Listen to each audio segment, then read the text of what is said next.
good morning. Today we are going to discuss one more topic in our banking exam, that is BESL. BESL पहले CIB के exam में बहुत ज़्यादा पूछा जाता था और JIB में इसका कोई नाम निशान नहीं था, लेकिन अभी क्या हुआ है कि सिलेबस पूरा चेंज हुआ है, तो उसकी वजह से क्या करा है इन्होंने BESL को भी JIB की सिलेबस में डाल दिया है। तो फ्रेंड्स हम BESL के बारे में पढ़ लेंगे। इसके ऊपर जो न्यूमेरिकल्स आते हैं वो मैं बाद में करा दूंगा, क्योंकि एक ही वीडियो में सारी चीज़ कवर करना बहुत टफ हो जाता है, क्योंकि फिर वो अपलोड करने में प्रॉब्लम करती है, बहुत बड़ी वीडियो। तो फ्रेंड्स आज हम सिर्फ BESL के बारे में पढ़ लेंगे। BESL एक जगह है स्विट्ज़रलैंड में, तो उसी के ऊपर नाम पड़ गया है इसका BESL कमेटी करके। ठीक है फ्रेंड्स, ये क्वेश्चन कहीं नहीं आता कि BESL का नाम कैसे पड़ा ये सो। ठीक है, क्वेश्चंस जो आएंगे वो मैं आपको बीच बीच में बता दूंगा कि ये क्वेश्चन आपके पहले आया है। ठीक है, देखो एक कमेटी थी BCBS, ये नाम दिख रहा है आपको BCBS करके। ठीक है, BESL committee on banking settlement.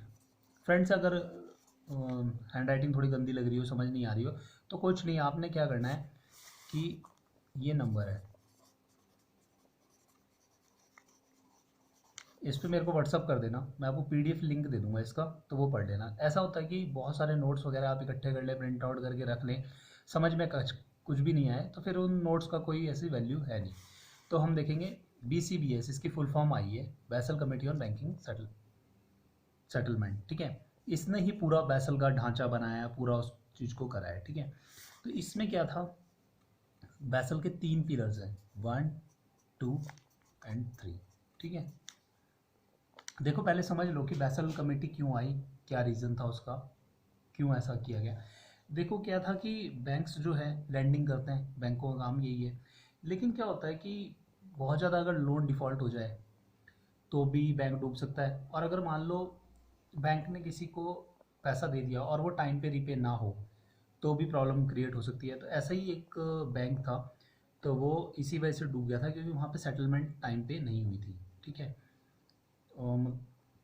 तो इसलिए ये BESL में जो है कुछ गाइडलाइंस दी गई हैं, कुछ बताया गया है कि इतना पैसा आप अलग से रखें, ताकि अगर रीपेमेंट प्रॉपर ना हो, अगर कुछ भी दिक्कत आ जाती है तो बैंक ना डूबे। ठीक है, अभी हमारे यहाँ इंडिया में जो बैंक्स हैं बहुत शक्तिशाली, जो है SBI, HDFC और ICICI, इन 3 बैंकों को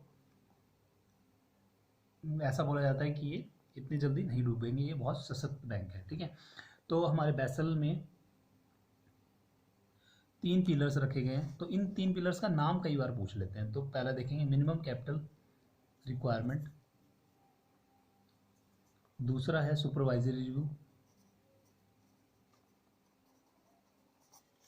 और तीसरा है मार्केट डिसिप्लिन। ठीक है, मार्केट डिसिप्लिन बेसिकली मार्केट ऐसे चल रही है या कुछ है। सुपरवाइजरी रिव्यू मतलब आपने किस तरह सुपरविजन करना है, सिविल रिपोर्ट वगैरह हम लेते हैं तो वो ये सब चीज़ें। और मिनिमम कैपिटल रिक्वायरमेंट, कि कितना मिनिमम कैपिटल होना चाहिए। BESL के अकॉर्डिंग बोला गया है कि बैंक्स 8% रखेंगे, लेकिन इंडिया में RBI कहता है कि हम 1% ज़्यादा रखेंगे, 9%, ताकि हम इतनी जल्दी डूबे नहीं। ठीक है, तो आगे हम देखते हैं इसमें सबसे पहला क्वेश्चन आता है कि BESL की रिकमेंडेशन स्टार्ट कब हुई थी, 1 अप्रैल 2013 को, और कब तक पूरी कर ली जाएंगी, 31 मार्च 2020 तक।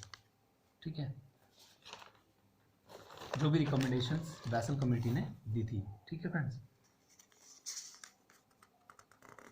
एक इसमें जो अभी क्वेश्चन आया है पीछे एग्जाम्स में, वो दिया हुआ था रीवैल्यूएशन रिजर्व्स।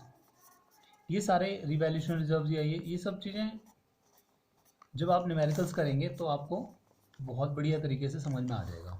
ठीक है,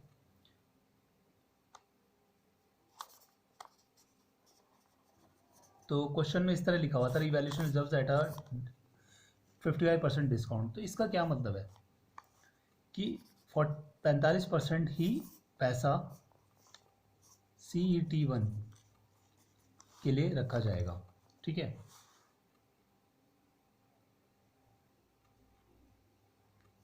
इतना ही पैसा यूज़ करा जाएगा, बाकी पैसा रिजर्व में रख दिया जाएगा। ठीक है, रिजर्व ऐसे बेसिकली ये होते हैं कि जब अगर कुछ पैसे की ज़रूरत पड़े तो वहाँ से पैसा ले सकें। ठीक है, forex transaction reverse, forex transaction reserves जो हैं वो हैं 25% डिस्काउंट पे। मतलब कि उसमें 75% पैसा यूटिलाइज किया जा सकता है। ठीक है। टायर 1 कैपिटल की बात होती है इसमें, और एक होती है टायर 2 कैपिटल। ठीक है। टायर 1 है, इसको दूसरा नाम भी दिया गया गोइंग कंसर्न कैपिटल, और टायर 2 को बोलते हैं गॉन कंसर्न कैपिटल। ठीक है।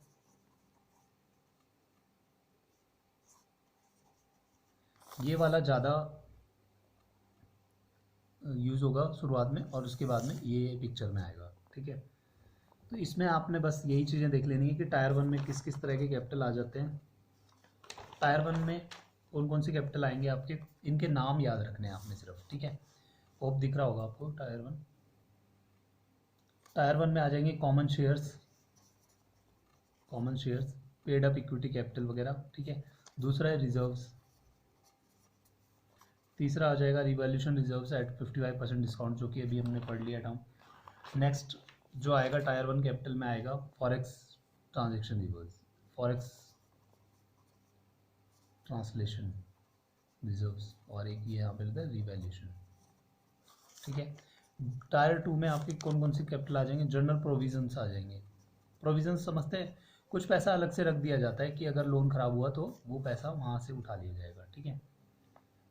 डेप्ट कैपिटल इंस्ट्रूमेंट्स, ये जो नाम अभी सुन रहे हैं ये सब आपको जब न्यूमेरिकल्स करेंगे तब समझ में आ जाएगा।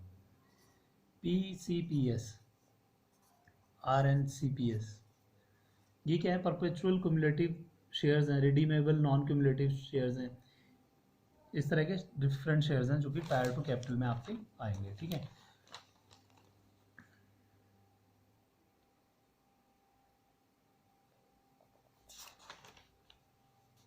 बेसल में बेसिकली आपका इतना ही देखना इंपॉर्टेंट है। इसके अलावा जो मैं आपको न्यूमेरिकल्स करा दूंगा इसमें, तो उससे आपको ज़्यादा समझ में आ जाएगा।